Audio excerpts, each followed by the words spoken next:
Welcome back to another episode of Bleav Georgia Tech podcast. We are your co-hosts, Jackson Caudill. That is RJ Schaefer. RJ, how you doing, man? Feeling amazing, man. I feel like I said this at the beginning of every podcast, but it really has been a while. It's been over a week since the It's last been time we've over a done week. one. So, felt like a minute. Not a lot going on right now. It's just that time of year. We've got we knew the ACC tournament was going to be starting. There was, of course, some good basketball news, which we've been hoping for the past couple weeks. Not a lot of football news really to speak of as far as Georgia Tech goes, except for the fact we did get an early game time for the Florida State game. It'll be at noon on ESPN Eastern Standard Time. I think Dublin time is like 5 o'clock for anybody that is making the trip out there. I'm not one of them, as far as I know. RJ's not either. So we'll be going. We'll be doing. You'll probably get a live reaction podcast in your feed sometime around 4 o'clock that day. So that's really the only football related stuff. I think next Thursday, May 30th, they are supposed to release the game times for the first 3 weeks of the season. So that means Georgia State, Syracuse, and VMI game times are all going to be released. So look, we're not going to do a whole lot of speculation there, but it'll be kind of interesting to know where they land that first weekend. Any thoughts on the Florida State game time or anything coming next week? Yeah, no, it's just kind of interesting because I don't know how those early matchups are going to be because, those are probably the least known opponents of the season, to put it frank. So I'm kind of curious where they're going to land because it really could be anything. I guess there's not much to speculate about. I'll say this, like it sounds weird me saying I think Georgia Tech, Georgia State could get a primetime game, but remember ACC Network gets to choose their own game that week. And okay, Clemson, Georgia's already off the table. Miami, Florida is off the table. That's already a 3:30 kick. And Clemson and Georgia, I was surprised got a noon kick. So just kind of a weird thing. But Boston College, Florida State's on Labor Day. When you kind of look around, there's just not a whole lot of games that first weekend in the ACC that really makes sense to put as prime time. And I'm not here sitting here pounding the table for Georgia Tech, Georgia State to be an 8 o'clock game or anything, but it's in Atlanta. I could see it happen far in advance. Syracuse, I've got no idea when that game is. If I had to guess, VMI would probably be at noon. Probably, I don't know why it would get anywhere else, but I'm not a scheduling expert. I don't know if you have any insight to that, but just my very unprofessional guess would be those time slots. Yeah, I think we should have somebody who knows more about scheduling come on here Well, and talk about we it. should search. Well, the time's running out. By the time we could get somebody on next week, it's the schedule be out. But I'll just place early bets that I could see Georgia State being a later kickoff on ACC Network. VMI, I would assume is noon. Syracuse, I'll just for the heck of it say 3:30. 3:30 ESPN 2 something. I don't know. But that's really the only football related news. Before some of this podcast is going to be a little negative, so let's get the good news out of the way first. So yesterday, Baye Ndongo, he's running it back. It came from the official Georgia Tech men's basketball social media account that he is withdrawing from the 2024 NBA draft. Now, when he declared, he maintained his college eligibility, which obviously allowed him to come back to Georgia Tech. And he didn't enter the transfer portal like Miles Kelly did. I haven't heard anything on Miles Kelly or what he's going to do. So I guess we'll have to wait and see on that. But Baye Ndongo coming back is huge because arguably he was the best player on the team last year. He had an all-ACC freshman season. And I think he can really build off that if he can improve some. When he declared, I don't think me or you thought he was probably draft worthy right now. But when somebody declares, they at least want to put the feelers out there. Me and you discussed that, hey, this is not a strong NBA draft. So there could be a scenario if you go perform well in the combine and everything like that. Maybe you get bumped up to a mid-second round pick and you get drafted, and maybe you carry on from there. He did have a good NBA draft combine. Like, he was impressive in the scrimmages and whatnot. It did make me think for a second, man, if he gets good enough feedback, he might be gone. But he came back. So there he joins the transfer class that's coming in of Javian McCollum, Luke O'Brien, Ryan Matombo, the number 15 I think it's number 14th ranked recruiting class in the country with Jaden Mustaf, Darian Sutton, and others coming in. So this was just huge. Like they couldn't afford to lose him, and now he gets to come back and hopefully have an even better year. Yeah, and a guy who averaged 12 and a half points last season, he was kind of the electricity that you didn't have in other players. Like he was always highlight reel, and I guess Kawasi Reeves was there too. Well, yeah, because the dunk against Duke was crazy. Um, but a guy that I didn't think had a ton of NBA potential, and like you said, was kind of just a flyer, to see what kind of interest he could get. And it's probably more of, okay, I'm putting my name out there this year so that next year when scouts see me, I'm not an entirely new player and they've seen me perform at said level before. So maybe he's declaring for the draft next year. Um, a lot of speculation, but really super happy to have him back because he is one of the cornerstones, if not the cornerstone of Georgia Tech basketball right now. All right, I'm gonna put you on the spot because I think pretty much the offseason is done. We'll wait and see what happens with Miles Kelly, but give me your starting five if the season started tomorrow. Starting five. See, the thing is I don't know how big of an impact some transfers are going to make. Ooh, I feel comfortable saying I think McCollum and O'Brien start. yeah. The thing is, I don't know. I don't know where you shove Nate George and Miles Kelly. Well, for now, we'll just put Miles Kelly out. I'm not going to include him in it right now because True. we'll just have to wait and see what happens there. If we're not including Kelly, I'd say George and McCollum, O'Brien and Dongo. I kind of don't know who's going to play the five. If I had See, to, if I oh, had to say somebody, I'd say Mutombo. what I was going to say, and I don't know your thoughts on this, is putting Ndongo at the five and starting him there. I know it's not like from a size perspective, not the greatest thing. And then the rest of your lineup, George, McCollum, Reeves, and O'Brien. I worry it's a little bit small, but See, I kind of like it, but then we run into the same problem that we had last year of our bigs aren't big enough. that's And when you I bring get in, it. I just don't know what to expect from Matombo. He just hasn't yeah, played enough to where you're sitting there saying, well, he's definitely penciled in as a starter because O'Brien's played a lot of basketball. McCollum was the leading scorer for Oklahoma last year. So you're pretty confident about those guys coming in. Matombo, I don't know. He could. I'm not saying he can't. And then maybe one of the freshmen. We got two freshman centers coming in. And then, obviously, I don't envision Jaden Mustaf or Darian Sutton starting from day one. Now, I could be totally wrong on that. They're both very talented, but we'll just have to see. But I also wanted to mention, so on with the portal wrapping up and everything, 247 Sports released their way too early ACC basketball power rankings and had Tech 12th out of 18. Would you think that's too high, too low? I think that's too low because they were a I thought so team. too. I mean, they were a team. Granted, we weren't amazing last year, but went out and beat a ton of top teams during the season. And I feel like we only got better, especially if Miles Kelly returns. Yeah. Like, we have gained so much talent in this transfer portal and recruiting class.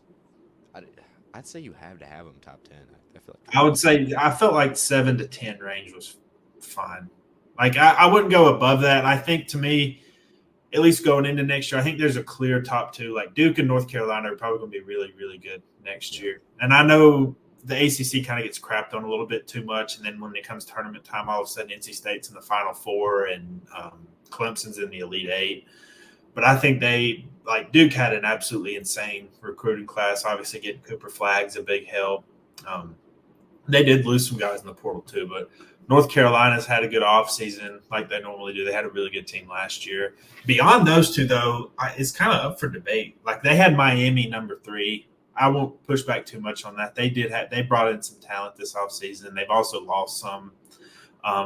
That I don't know what to make of what happened. It was like last year just a blip in the radar after making the Elite Eight and the Final Four. Is it like something a sign to come? We'll see. I kind of forget. I don't have the list right in front of me. But I remember those were the top 3. And then Tech was 12th. The schools I remember they were ahead of was SMU, Boston College. I was surprised to see Florida State dead last. I did not know they've not had a good offseason. So That program's kind of been on the downtrend for a little bit, but yeah. Anything more on basketball or anything else? Yeah, not a ton. I just kind of think that Georgia Tech, kind of like last year, is going to surprise a lot of people because kind of looking at Georgia Tech overall in like the past 10 years as a program, like there's been struggles, but you come in and then you have who I think is a top 5 coach in the ACC right now, and David Stoudemire. You have Nate George and Baye Ndongo, who are two of the best freshmen in the ACC. Just to me, you're looking at a very, very strong ACC team and a team who I don't want to speculate too much, but like could make a ton of noise in the ACC, especially in the tournament. But still a very raw team. So probably gonna lose some games we shouldn't, but probably gonna win more games. Like That like just last sounds year that like we Georgia shouldn't have won. Tech athletics. Lose to Bowling Green one week, beat Miami the next. Lose to Boston College, beat North Carolina the next. So that's kind of a theme. But I'm very intrigued. I don't know where I would place start. I would still probably have Stoudemire in the back half. I just off one season, I probably couldn't rank him too high. Especially there's some really good coaches in the ACC. Like it's next year could be a very good year for the ACC in True. basketball, but we'll just have to see. We're a ways away from that. All right, let's go sad now that we got happy out of the way. Georgia Tech baseball, good grief. So the last time we talked, that was I think we talked right before the Duke series. They beat Duke. They lose to Florida State, lose the series to Florida State. They did get the last game after a weather delay. They came into pool play in the ACC in a pool. Probably, I think it has to be the hardest pool in the entire conference tournament with Florida State and Virginia, who are both ranked. I know Florida State was number 10 nationally. I think Virginia was top 10 too. Um, they were on the bubble pretty squarely coming into it. I think most whether you follow D1 baseball, college baseball, or I think it's Baseball America. I know On3 does their predictions as well. Most had Tech in the tournament as a 3 seed heading into it. My belief was you don't have to win the pool because I didn't think they were going to do that. I was like, if you go 1-1, you beat whether it was Florida State or Virginia, you lose the other one as long as it wasn't a blowout. I think you're pretty safely in as long as there wasn't a bunch of bid stealers in these conference tournaments. I literally think they had the worst case scenario possible happen. So they were in the game against Florida State late. It was not competitive for like 7 innings for the most part. They scored some runs late in the game. They were trailing 8-6 going into the ninth inning, and then or was it? It's the eighth inning, I believe. They Eighth were inning. trailing 8-6. Gave up 4 more runs to Florida State. They wound up scoring, getting 3 of them back, and only losing 12-9. But it's like if you don't give up any of those runs, like you win the game yesterday, and even if the disaster that happened today happened, like you still feel pretty good about beating a top 10 team. And then today was just gross. Like there's not a dang thing I can say about today that would make you feel better. I mean, the pitching was horrendous. No matter who it was, I know Finateri got the start, Ben King got to pitch, Stanford got to pitch. Like it was just bad all around. Literally yesterday for like 6, 7 innings, they didn't score a run. Like they were like 1 for 17 at one point at the plate yesterday, and they didn't score any runs today. They had a couple of opportunities too, but with guys like Burris and Ellis and Peyton Green in the lineup, you would think you could get a couple runs, but they lose. They were run ruled today, 13-0 against Virginia. Now it's everybody kind of has the shrug emoji now. Like I don't know if they're going to get in or not. Again, this is a completely uneducated guess. If I had to say if the selection process was today, I don't think they would. Their RPI is just hovering just right around that 50 line, and a lot of teams just don't get in with that kind of thing. Now, Danny Hall kind of went on the stump after the game. You know, they won 6 ACC series. ACC is arguably the best conference in college baseball. They had to win a few of those series. Like they did beat Virginia on the road. They beat Virginia Tech. They swept NC State. I guess just give me your thoughts on overall the bad showing in the tournament. What do you think is going to happen next Monday? Yeah, if I had to give like a concrete solid guess, I'm gonna say they don't make the tournament. because you look at D1 baseball does their predictions, but Baseball America does one too. And in their most recent one, which was before the game against Virginia, they had us as the last four in, literally 63rd out of 64. It's gonna be very hard if they want to be in. I think the biggest thing is going to be how the committee views the ACC. If they think they are by far the strongest conference in the country, I think that would obviously help Georgia Tech because they were 6-4 in their 10 ACC series. Like they did have I know they finished with a 15-15 record, but they did win more series than they lost. But one of those losses was a sweep to Boston College, who didn't even qualify for their own conference tournament. So, yeah, and my idea looking into the tournament was, okay, you don't embarrass yourself in the ACC tournament, and you make the NCAA tournament because you were like a fringe bubble team, more in the bubble than out of the bubble going into the tournament. If you go in, win one game, or you go in and make both games close, I think the committee looks at that and say, okay, that's a really strong conference. They played two of the top teams in the top conference in baseball, according to me, I guess. But you go in and you don't embarrass yourself, you're going to be fine. It really does depend on how the committee looks at the ACC as a whole. But if I had to give a guess, I'm going to say no. yeah, that's just kind of my feeling as well. Just the low RPI, and again, low for a projected. Like if you're in the NCAA tournament, usually your RPI is above 50.